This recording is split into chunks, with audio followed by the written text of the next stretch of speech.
Hiya, it's Terry here, and as you can see, for part 4 I've decided to put the monoshock in, so I'll just have a close look. Now this top mount here, it's acting as a gusset as well, that's why it's so large there, because this part of the rail on the frame and then this part at the back, they're two separate pieces of steel, it's not one bent piece of tube. Now the original gusset is behind here, so I've welded over that. Seam welded it all in, as you can see, both sides, welded it in at the front.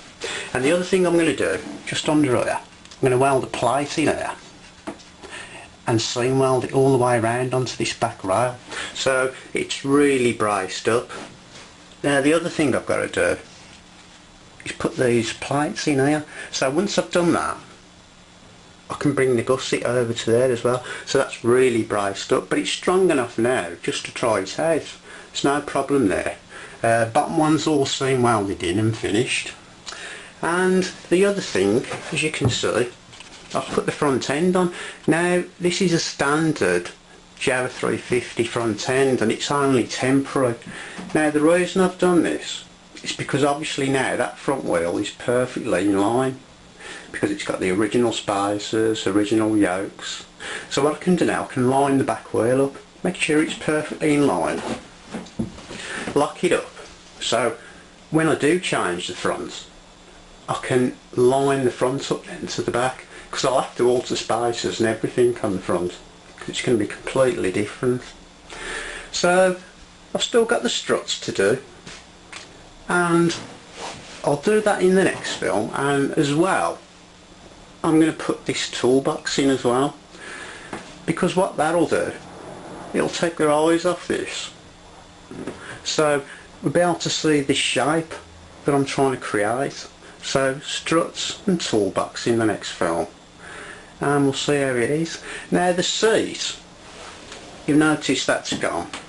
Now I've got a new idea on that. What I'm going to do, I'm going to wait till I get the tank before I put the seat on, because what I'm going to do, I'm going to have one of these 1930s 40s type seats that come round, and they're normally sprung underneath, 2 springs.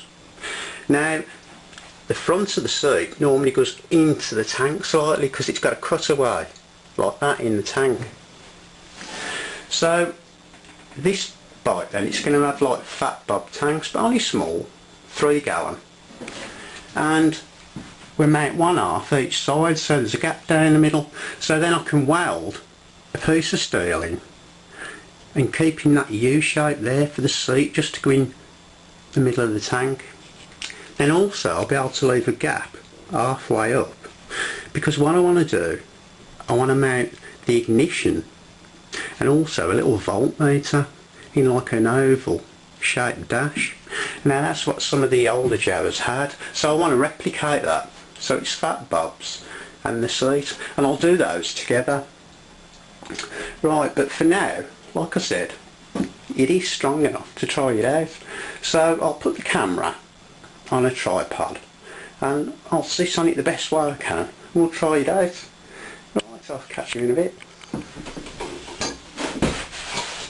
Right, and so obviously a bit awkward to sit on, but all I can do is just put some light on the back there, and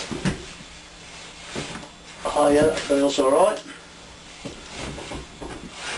Maybe tensioning up a bit, or maybe slightly stronger spring, but I can preload it more.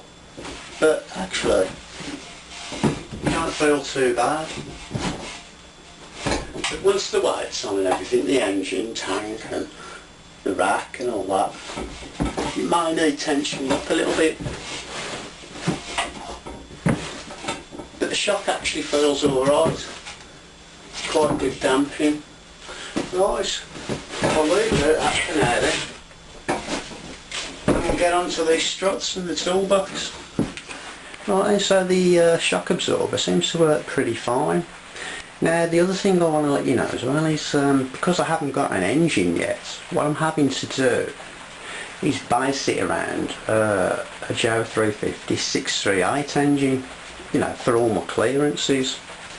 So what I'm doing here then is, obviously the engine's going to be here, sitting here, carburettor, and what will happen is I'm going to have a pancake filter on the back. That leaves me 2 inches clearance from the shock. So because I haven't got an engine, that's the only way I can carry on with the build and base it around the measurements of a 638 engine.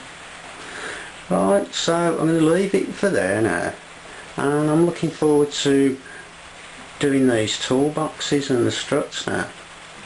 Alright, so I'll catch you in the next film.